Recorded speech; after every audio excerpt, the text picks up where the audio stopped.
Hindi lang pala 7-7, meron pang 30-30-30. Yun, 30-30-30. Yung 30-30 naman, kung ikaw ang host ng sortie, you get 30 million. 90 million lahat yun. 30 million AX or AKAP, 30 million na MAIT, and 30 million na tupad.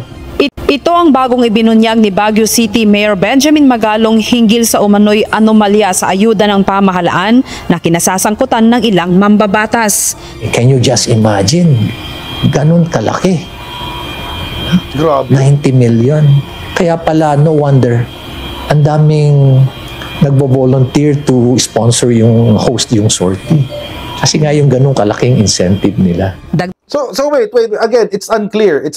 Host meaning the LGU or the congressman? Malabo eh. Malabo yung kwento, hindi naman yan nililinaw. According to his story, according to the claim, merong 21 million akong kukubrahin kada payout kung ako si congressman. Okay? So 21 million. Plus 30 million kada payout. Malala yung inaakusa mo dito, Mayor Magalong. Sinong gumawa? Yan. Sinong gumawa? Matutuwa na naman sa atin yung mga nangamatis. Yung mga fans ni Magalong, matutuwa na naman sa atin. Mamahalin na naman nila ako ng sobra-sobra.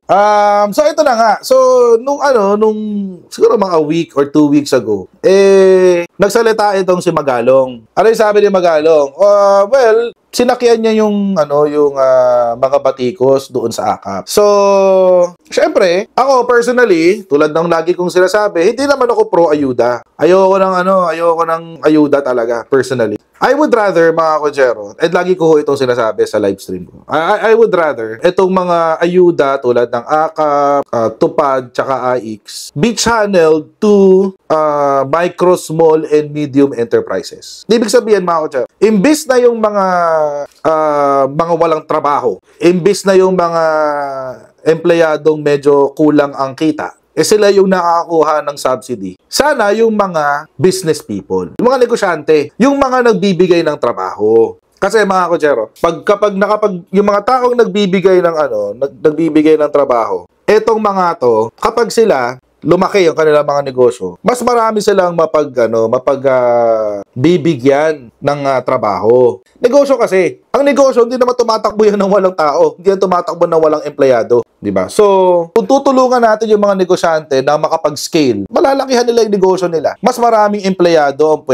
mas maraming trabaho ang maibibigay, mas maraming sahod na pwedeng ipamigay. Kasi malaki yung malaki yung negosyo mo. Sa ngayon kasi, tayo, napapaligiran ng mga bilyonaryong negosyante. And sila lang ang may kakayanan magbigay ng trabaho sa ngayon. Ngayon, mga Kojero, marami din nagtatanong sa akin, bakit mo ba pinapanin si Magalong? Kasi alam nyo, I hate fake news. Lalo na, mga Kojero, kung maglalabas ka you are a prominent official, tapos, maglalabas ka ng mga bagay na hindi naman, maski ikaw mismo, hindi mo sinasubstantiate, dadaanin mo sa kwento. Katawa nga ako meron nag-send sa akin ng video, sabi niya, nagre-react yung tao, sabi niya, ay grabe naman to expose ni Magalong. Ay grabe naman to. Grabe naman. Pareho lang naman kami ng pinanood, yung balita lang sa UNTV, na wala rin naman siyang nilabas na detalye. Panoorin niyo yung video, papakita ko sa inyo, yung video. Hindi lang pala 7-7, meron pang 30-30-30. Yun, 30-30-30. Yung 30-30 naman, kung ikaw ang host ng sortie, you get 30 million. 90 million lahat yun. 30 million AX or AKAP, 30 million na MAIT, and 30 million na tupad. 30-30-30. Okay. Let's put this in context, ha? Let's put this in context. Ang sinabi ni Magalong, 30-30-30. 30 million sa AX, 30 million sa TUPAD, 30 million sa AKAP. Yan daw ang binibigay sa host na kung saan magdi-distribute ng AX, TUPAD, at saka AKAP. Ang tanong, sinong binibigyan? Si LGU? Si LGU yung host So, halimbawa ganito. Ito yung sinasabi ko na kulang-kulang sa detalye itong si Magalong Kapag halimbawa ako yung mayor, ng Quezon City, nagkaroon ng AX payout, sinong binibigyan ng 30 million? Ako? Yung congressman sa distrito. Kasi ngayon dito medyo mag-ahalo na yung yung kwento. Kasi ang sabi, tuloy natin, sige. Ito ang bagong ibinunyag ni Baguio City Mayor Benjamin Magalong hinggil sa umano'y anomalya sa ayuda ng pamahalaan na kinasasangkutan ng ilang mambabatas. Can you just imagine? Ganun kalaki. Grabe. 90 million.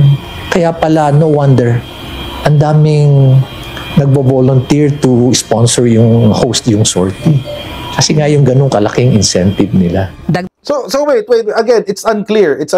Host meaning the LGU or the congressman? Malabo eh. Malabo yung kwento, hindi naman yan nililinaw. So halimbawa ganito, kung ako si congressman, according to his story, according to the claim, merong 21 million akong kukubrahin kada payout kung ako si congressman. Okay? So 21 million. Plus 30 million kada payout. Malala yung inaakusa mo dito, Mayor Magalong. Sinong gumawa? Yan. Sinong ngayon gumawa? Sasabihin ba ni Magalong? Pakinggan natin. Tapusin natin yung video, pakinggan natin kung sasabihin. Dagdag pa ng alkalde na may ibang mamabatas na walang limitasyon ang nakukulimbat sa ayuda. Nalaman ko rin pala na may mga entitled na mga congressmen na congresswomen na halos unlimited yung kanilang AKAP funds. Nakakalungkot. Ganon din yung kanilang mga MAIP at yung mga tupad funds, unlimited, halos unlimited. Ayon pa kay Magalong, hindi lang basta porsyento ang nakukuha ng mga korap na mga mambabatas sa pag-host nila ng payout ng mga ayuda. Di ba corruption yun na paano mo na-disburse yung ganon na easily? Kaya mong i-disburse yung ganon? Tapos, ang nakakalungkot nga nito because unlimited yung funds nila. So, in short, yung mga ninakaw nila sa porsyento nila at yung mga nakuha pa nila sa profit dahil sila na yung contractor at sila pa yung supplier, hindi pa pala nila na ilalabas. Intact pa yun. Dahil ang ipinapamigay na lang nila muna, itong mga ayuda na nakukuha nila. Ibinunyag din ng alkalde na maging sa Medical Assistance to Indigent Patients o MAEP ay may nakapaloob na korupsyon. Yung MAEP pa pala, meron pang anomaly dyan. Yung ibang MAEP na pondo, ang ginagawa nila yan, ginagawa nilang medical mission, yung funding na yan. At doon sa medical mission na yan, i-jack up nila yung price ng medicine at yung services nila para may rebate na ibabalik doon sa politiko. Ikinadismaya ni Mayor Magalong ang tila kawalan ng pakiramdam ng matiwaling mambabatas na ang dapat sanay pakinabangan ng mahihirap nating kababayan ay napupunta pa sa kanila. Nakakalungkot isipin na ganun na katindi, ganun na ang level ng corruption na as if it's now being committed with impunity. Na wala na silang pakiramdam, manhid na sila. Habang ang tao dyan, hirap na hirap. Ano? Hirap na hirap.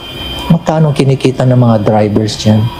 Swerte na, 500, 600. Mga vendors, 400, 500. Habang yung iba rito sa mga napakakurap na politiko, they can easily make 1 billion pesos in a year. Ang pinakamatindi dito ay nagagamit pa nila ito sa panloloko sa mga botante. At nakikita mo nga yung ibang congressman pag magsalita pa sila, di ba? Ayuda raw is the best thing that ever happened. Mga ganun, di ba? O kaya kung wala si ganito, walang AKAP. Wala si ganito, walang MAIP. Kung wala si ganito, walang tupad. Yung pa lang na, those messaging, alam mo na kung ano ibig sabihin. Grace Doctolero, UNTV News. Okay, may sinabi bang pangalan? Grabe naman sila. Grabe naman itong mga kongresista na to. Grabe naman korap nitong mga to. Grabe naman sila. Chismoso pala to si Magalong. So sino nga? Nung 777 pasabog mo, wala siyang sinabing pangalan. Ngayon may 30-30-30 ka pa, wala ka pa rin sinasabing pangalan. Sino nga? How does that make sense? Sige nga mga kotsero, isipin na lang natin. 30 million kada sortie ang ibibigay sa kongresista plus 7 million, 37 million in total sa isang sortie. Sabihin natin, meron 3 sortie. So ilan yon? 90 plus 21. 111 million? Really? Sa isang sa isang sortie o sa 3 sortie? Magkano lang ang budget ng ng tupad tsaka AIX tsaka AKAP? Magkano lang ang budget niyan? So sino nga? Panay pasabog pero wala naman talaga. Nagpasabog pero walang pinasabog. Kumbaga, hindi, naglabas ka lang ng kwento pero wala ka naman talagang sinabing substantial. Chismis! Uy, alam mo, si ganito. Puti pa nga mga chismosa sa kanto, may pangalan eh. Etong kay Magalong, wala. Talo pa si Magalong ng chismosa sa kanto. Uy, alam mo si ganyan, ganito. Ay, oo, si ganyan, ganito eh. So, sino nga? Sino nga, Mayor? Hulaan tayo, ganun. O baka nag-iintay siya ng campaign period kasi, syempre, kampanya na yun. Ibang usapan yun. Baka sa campaign period lalabas. Abangan natin.